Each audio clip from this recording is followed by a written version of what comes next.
Half the world's population has a genetic glitch that makes standard B vitamins useless or even harmful. Hello, health champions. Today I'm sharing 10 signs that you may have this block and why you need the active form to support your body. The first sign is if you're always tired, even after sleeping. And the reason there could be that B vitamins is what drives the process inside the mitochondria to make the body's energy currency called ATP. And even if you're supplementing with B vitamins, it could be an inactive form that converts very poorly in your body. And whenever we eat food, it's supposed to give us nutrition and energy. But if you can't convert those B vitamins, then you actually don't have a usable form of B vitamins, and then you can't turn that food into energy. So if you notice that you wake up tired, you have a midday crash, or maybe you notice low stamina, then it could be a failure to generate the usable energy with the usable form of vitamins. And then you could experience fatigue despite having rested and slept. But it's really important that we understand how these things work so we don't jump to conclusions. Because a lot of people will hear at this point that, well, B vitamins help the body make energy, so therefore they think, I'll take these methylated B vitamins and I will get energy. Well, it's not quite that simple because B vitamins are not an energy source. They're a catalyst. And just because they're necessary does not mean that they are sufficient, because the body needs other things to make energy, and it's not the only thing that causes fatigue if you're low on B vitamins. However, it is a very commonly overlooked piece in the puzzle. So realize that it's possible that you can take these, and if you're not deficient in B vitamins, then you probably won't notice a change because that wasn't the problem. Sign number 2 could be brain fog, and this is because the body needs both vitamin B12 and folate, which is vitamin B9, in order to make neurotransmitters and help with brain signaling. And then we also have to keep in mind the previous slide, which is the brain also requires a lot of energy, a lot of ATP. So if you have a lack in these B vitamins, then you could experience slower communication between the brain cells, slower signaling. And as a result, things that you could experience would be forgetfulness, lack of focus, and also some mental sluggishness. And also the degree of mental clarity is often one of the first things that you could notice. Sign number 3 is if you feel a little bit off, either mentally or emotionally, that could also be B vitamins because they help regulate mood-related brain chemicals. So the neurotransmitters that we talked about on the previous slide, they also are involved with regulating mood. And if you have a deficiency in the required B vitamins, then you could have signaling imbalances that could result in irritability, a decrease or a lack of motivation, and you could also notice kind of subtle mood shifts. So in this case, it wouldn't be anything dramatic. It would just be like you notice that something's a little bit off. Sign number 4 is if you crash after eating. And this is because B vitamins support ATP production, which is, of course, our energy currency. And if you have a lack of B vitamins, then you could have a lack or a decrease in energy production after meals. Now, it's important to realize that it is perfectly normal to have a slight drop in energy right after a meal because your body starts using some of your energy and resources to start breaking down the food and making enzymes.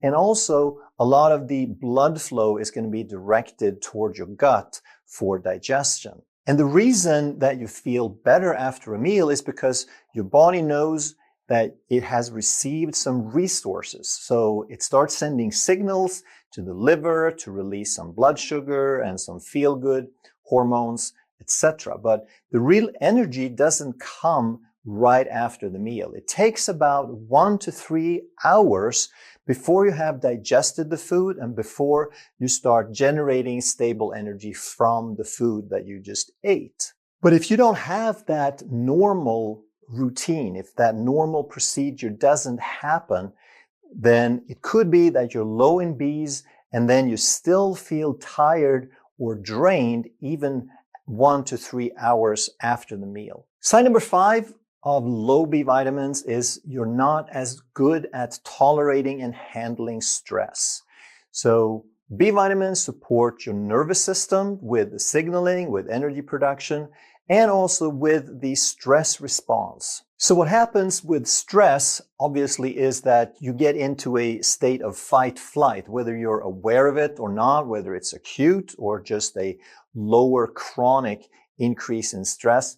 And what happens is that there's an increase in demand. There's an increased demand for resources to deal with that stress, but at the same time, there is a decrease in function. So we need more, but we have even less. And as a result, there will be a decrease in resilience. You won't have the same ability to deal with stress. And also a lot of the adrenal hormones, the stress handling hormones like cortisol and adrenaline and noradrenaline, or as they call it, epinephrine or norepinephrine, they all depend on B vitamins. And as a result, you're more likely to experience overwhelm, or you might also notice a slower recovery from episodes of stress. Number 6 is if you're taking the wrong kinds of vitamins, if you're not taking the active form, then they have to be converted from inactive to active. And one of the biggest things in that regard is that what a lot of people are starting to check for and realize is that more than half the world's population may not convert very effectively because of a genetic variant or a genetic glitch called MTHFR, which is methyl tetrahydrofolate reductase. So if you take an inactive form of a B vitamin like B9 called folic acid, your body can't use it until it's been converted. But if you have this genetic variant, now you're not very good at converting it. And this could actually be harmful if you take a lot of folic acid, which is typically the form that they enrich or fortify food with, and you have this genetic variant, so you can't convert the folic acid to the active form folate. Now, that unconverted, that unmetabolized form of folic acid may actually be building up and hurting you. So taking more of the wrong kind is not going to help. And it could, like we said, could be counterproductive. And also, like we mentioned before, if you're taking B vitamins and you're taking the right kind, but if you're not deficient to start with, then it's not going to do anything. And it could be something else that causes the problem. Sign number 7 is tingling or burning or numbness. And these are classic signs of neuropathy, specifically peripheral neuropathy that you get in hands and feet. And there's one vitamin specifically called B12 that is needed for the structure and function of nerves. So a deficiency in B12 can affect signaling as well as the structure. You can have neuropathy, you can have damaged nerves if you don't have enough B12. And of course, as a result, now you have the pins and needles and burning and numbness. But if you take a B12, you want to make sure it's the right kind. And generally, the best kind for most people is called methylcobalamin. But there are some people who have a hard time tolerating high doses of methylating products. And in that case, they are probably going to do better with something called hydroxycobalamin. So when it comes to B vitamins, it's critical that we understand that there are 2 pathways we need to handle. If we only handle one of them, then we haven't really solved the problem. So the way these pathways work in the body is if we eat protein that contain methionine, which is an important and essential amino acid, then that's going to break down into something called homocysteine. The liver breaks this down, and homocysteine is like an intermediate metabolite. It's not a bad thing in itself. In fact, a small amount is good for us. It's very useful and necessary. But if we don't break down homocysteine effectively, now the levels can build up and become a problem because high levels are inflammatory and they damage the inside of your blood vessels and can increase your risk for heart disease. Now, there's two ways that we can break down homocysteine, two pathways. And the first one is called remethylation. We recycle the homocysteine back into methionine. But like I said, that first step, the first pathway, is only half the solution, because if you take homocysteine and turn it back into methionine, then a lot of that is going to turn back into homocysteine again. So we're just creating a loop, and we also need an exit. And the second pathway is that exit. That's when we turn methionine into cysteine, which is another sulfur-containing amino acid. And these are super important. They're super healthy. We need to have these,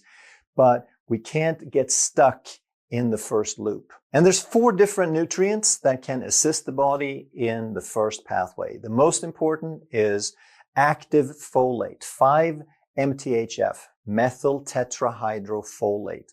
Then we also want vitamin B12, and for most people, methylcobalamin is the best form, and for some, though, they need to go with hydroxycobalamin. Then we need trimethylglycine, and that's not absolutely necessary, but it helps because it has additional methyl donors for the remethylation pathway. And we also need B2, vitamin B2 or riboflavin, because that assists the MTHFR enzyme. So without the B2, then we're even worse off as far as the MTHFR goes. And if you have that genetic variant, then it is critical that you get extra of these nutrients, but it's not enough, because if that's all you take, now you may get stuck in this loop created by the first pathway.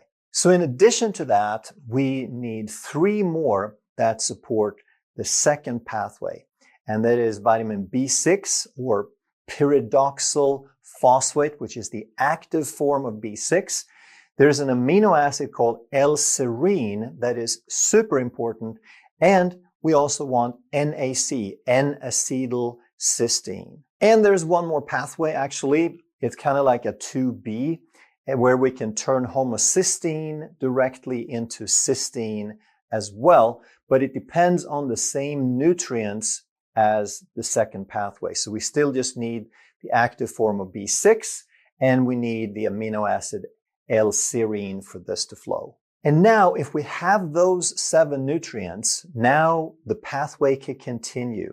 And the whole point of this pathway is to create glutathione, which is the body's most important antioxidant, is the antioxidant that we manufacture. It's our intracellular antioxidant defense. And this final product of this pathway, the glutathione, it depends on the nutrients from the second pathway, from the exit pathway. So we need glycine to drive this, but glycine we get from L-serine, which is one of the nutrients over on the side here. And we also need glutamate. But glutamate is not a rate limiting. It's not a bottleneck. We typically have plenty of glutamate. So the only thing really required is the L-serine, which we already have from this side of the pathway. And let me give you one more analogy of this, because it's so important that we understand we can't just do step 1. Because step 1 is like a roundabout. This is the remethylation cycle. We have a bunch of traffic coming in, and the roundabout, the remethylation cycle, quickly fills up because nothing ever gets out, because the exit is blocked. We don't have the nutrients to drive traffic through the exit. So all that's happening is we're having homocysteine turn into methionine, back to homocysteine, and we're basically stuck with only those 4 nutrients. So the other half of the solution is that you don't just want to get from the entrance into the roundabout. You want to get through the roundabout. That's the whole point of a roundabout. So if we open up the exit, if we provide these extra nutrients, now we don't get this congestion in the roundabout. We have fewer cars, they're flowing beautifully because you can get in and you can get out. Now, worst case scenario would be that you have the MTHFR gene variant and you're deficient in these 4 nutrients in pink that drive the first pathway. And if that's the case, if you're low in those vitamins, now you're going to have very inefficient, very deficient methylation in driving that cycle. So there's not really anything to effectively get rid of the homocysteine and turn it into methionine. So because of that, you will have high levels, very high increases of homocysteine. But if you take a supplement that provides those nutrients or some of those nutrients, now you're going to drive the first side of the cycle to some degree, but you're still deficient in the nutrients that drive the second part, the B6, the L-serine, and the N-acetylcysteine. So you're still going to have an increase, not as bad as in the first scenario, but you're still going to have elevated levels of homocysteine, and you're also not going to have the nutrients to drive the process through the exit to make glutathione. So you're going to be low in glutathione still. And this ties right into sign number 8, which is frequent headaches or sensations of pressure. Because now that you know how this works, how these different metabolites build up and are broken down, if we have high homocysteine, if we have elevated levels, like I mentioned, that's going to irritate the inside of blood vessels, the lining of blood vessels. And that's step 1 of creating heart disease. But we also noticed that if we can't complete these pathways, we're going to have reduced glutathione. And glutathione is our antioxidant, meaning if it's low, then we can't break down metabolic waste and byproduct and junk. So the waste is going to build up. And if we have reduced methylation, now that's going to create imbalanced signaling, especially as it affects the blood vessel constriction and dilation, the vasoconstriction, vasodilation. So now that's going to start affecting blood flow and circulation as well. So now we end up with altered circulation and increased oxidative stress, which then can create sensations of pressure and tension and recurring headaches. But if you understand how involved that's just one symptom. If you understand how involved these pathways are with some of the most fundamental aspects of health, then you understand how important this is, that it's not just about 1 or 2 odd symptoms. And sign number 9 is if you have pale skin, because B vitamins support the production of red blood cells, the maturation of red blood cells.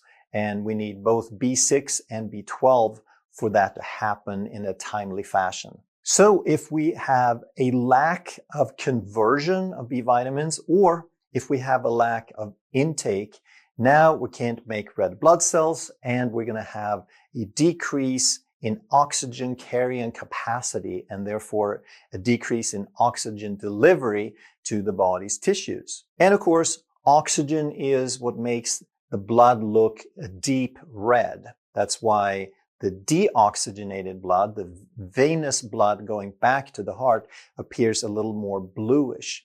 And therefore, with less oxygen, we're going to have a pale appearance. With fewer red blood cells, we're going to have a pale appearance. But you're also going to experience a lack of energy because without oxygen, you can't make energy. Enzyme number 10 is very central to this whole discussion. It's if you have an increase in homocysteine. And by now you know that it takes 7 nutrients in the proper balance to support both pathways, to handle both the remethylation and the exit pathway, so we can get out of that roundabout. And that is the only way, if we handle both pathways, that we can get complete homocysteine support. And other than the science that we talk about in this video, the clearest way is to test your homocysteine on a blood test. And unfortunately, as important and as simple as it is rarely done. But make sure you get it done and pay for it out of pocket if you have to. I can put a link down below for some blood work that we provide. And a healthy level is between 5 and 7. That's optimal. If you are between 7 and 10, that's still sort of okay, but not fantastic. If you're between 10 and 15, that is too high, but very often is still not going to set off any flags or alerts on your blood work. And then if you're very high, and we very often see this in people with poor metabolic health, poor diet, and an MTHFR variant, we can see numbers not only over 20, but they can get in the 30s and even higher. And when I started diving deeper into these pathways a few years ago, to my astonishment, there was no supplement that provided all these 7 nutrients and that would completely handle both pathways.